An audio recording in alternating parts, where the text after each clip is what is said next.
360 CPR Training is a small business employing local firefighters and healthcare workers and teaches vital emergency preparedness techniques to individuals and organizations. Paramedic, firefighter, and co-owner Sam Palagi sat down with one of the hosts of Open Here, Tiff Phillips, to talk about his path into this field, his experiences, and the importance of knowing how to perform emergency life-saving procedures.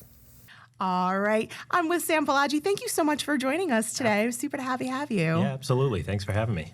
So you are the director. You're first of all, you're the founder of 360 CPR? I'm a co-owner. Co-owner. Okay. And you're also a paramedic yourself, which is, do you sleep? When I can. It's busy. We're busy. But one of the things I love about running a business is the flexibility that it allows me. I take my kids around with me all the time, and I'm in and out of the house too. So I make it work. So can you tell us a little bit about your background? Where'd you grow up? Yeah, I grew up in Plymouth. So Plymouth was my hometown, and when it came time to move out, I just loved the town so much. I knew it, and I had a lot of friends here, and I met my wife here too, and we decided to settle here. So what made you get into this field? Is it something you've always been passionate about, saving lives, or? I knew from an early age that I wanted to do something public service related. Firefighter was always kind of a distant dream to me. I didn't really think that I would get there. I got out of high school, and I finally, after working a couple of dead-end jobs, I said, I've got to do something better. And so somebody at the hospital actually told me, she said, well, if you want to get a firefighter job, you have to be an EMT. So I went to EMT school. I kind of fell in love with the medical field, but I still wanted to be a firefighter. And then I ended up putting myself through paramedic school as well. And while I was going through paramedic school, I got hired on the Plymouth Fire Department. What was that like for you, getting hired? It was just a whirlwind. I mean, it was like my life went from I don't know what I'm going to do to this is what I want to do with my life.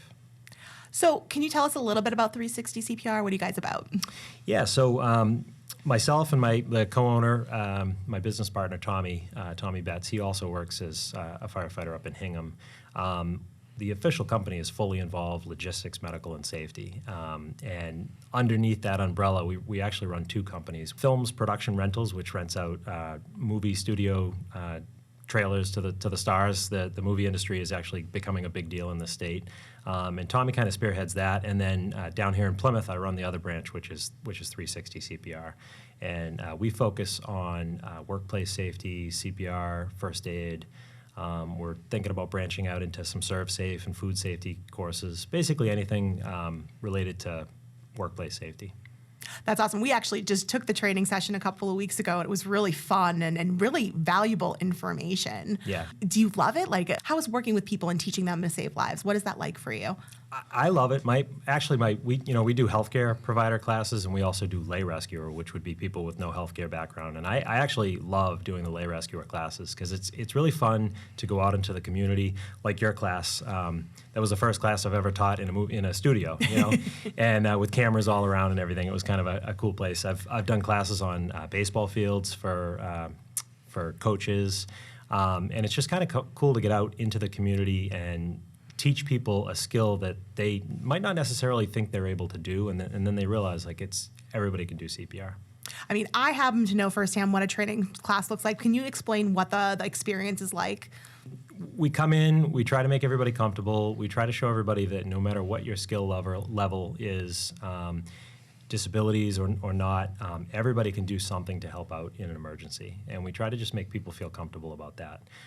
Most people are really nervous when it comes to an emergency. And we just try to prove to people that, yes, you will be nervous. Yes, it is an emergency, but just some simple acts of keeping yourself safe, calling 911, and then initiating some form of care while you're waiting for an ambulance is easy to do, and everybody can do it. Do you ever hear stories from trainees about their experiences? Have you ever had any feedback about a time that they actually had to use? So we typically start the class by asking people their experience levels. Typically we'll get a couple of hands up, I had to do this, or I had to do the Heimlich, or I actually performed CPR once, and we talk about what went right and what went wrong and what we could have done better. I actually have a really awesome story from this past December. I'm currently assigned as the lieutenant on Engine 2, which is in West Plymouth, and we responded to the Boys and Girls Club in West Plymouth, and for a choking, and one of their kids was choking, and we got there, and one of the students that we had trained, he works there, Ted Donnelly, was doing the Heimlich on her and saved her life. Oh my gosh. And it just so happened that we had installed their AED in the next room over the day before that happened. So it was just kind of really awesome to just see that, that kind of training pay off. How did that feel? I mean, that must have been super rewarding.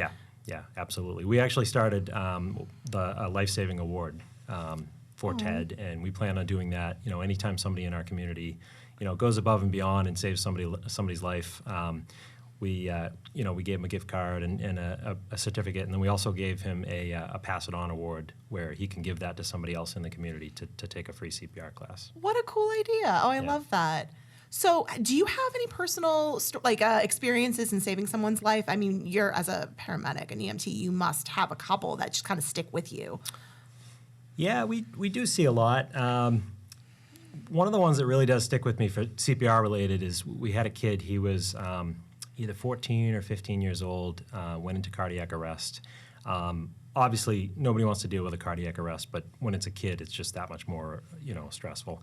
But we ended up shocking him, I want to say 10 to 12 times on the way to the hospital.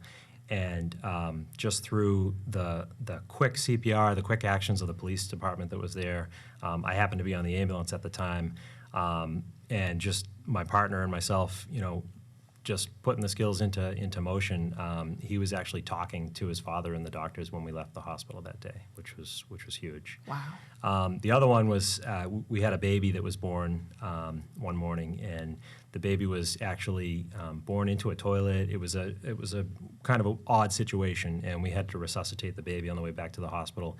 And it took me 2 years to figure out.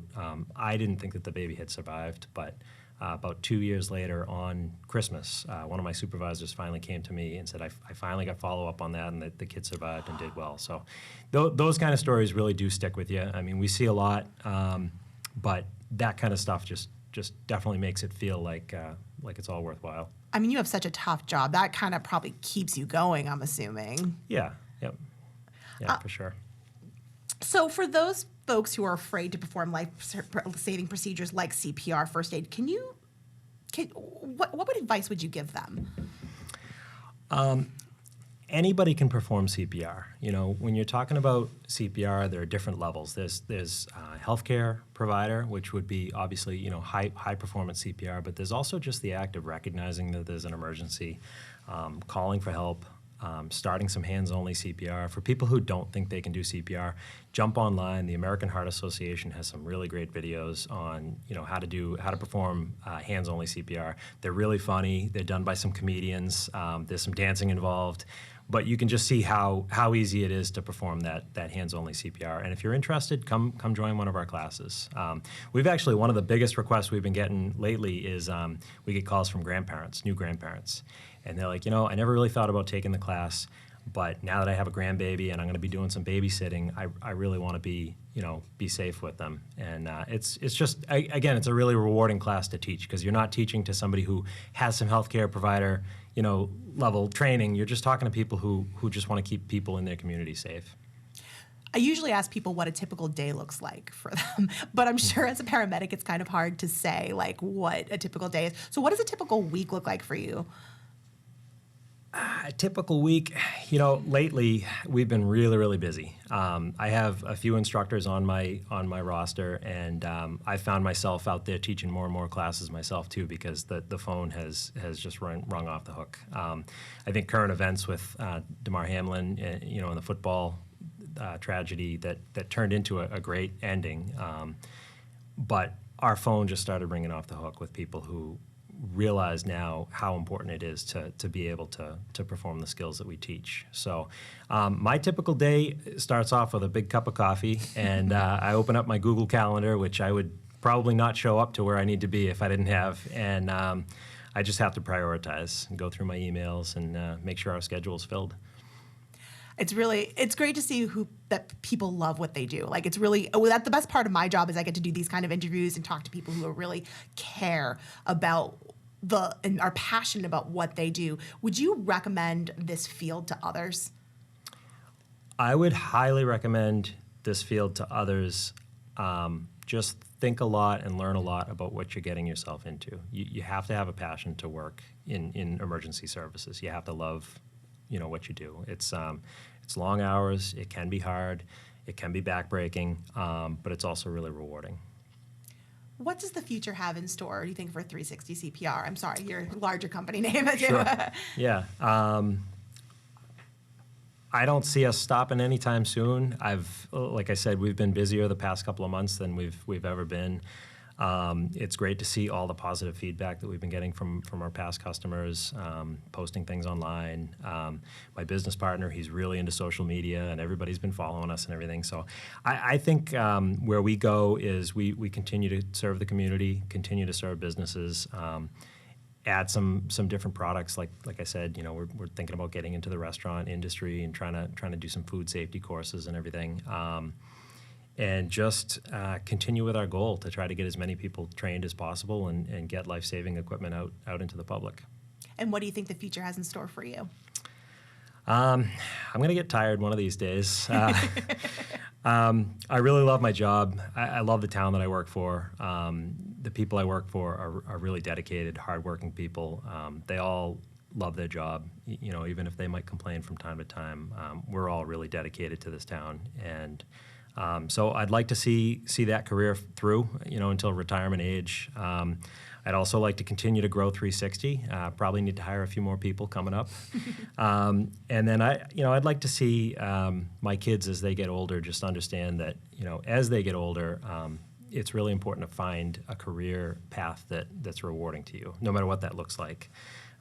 Pick a meaningful career, serve others, and I'm hearing from my son now that he might want to be a firefighter too, and I'm not going to try to talk him out of it, but I'm going to try to show him all the ins and outs of it and see what he decides when he gets older. I love that. That was a perfect way to end this interview. Sam, thank you so much for being here with me today. I appreciate it. Thank you very much for inviting me in. This was fun.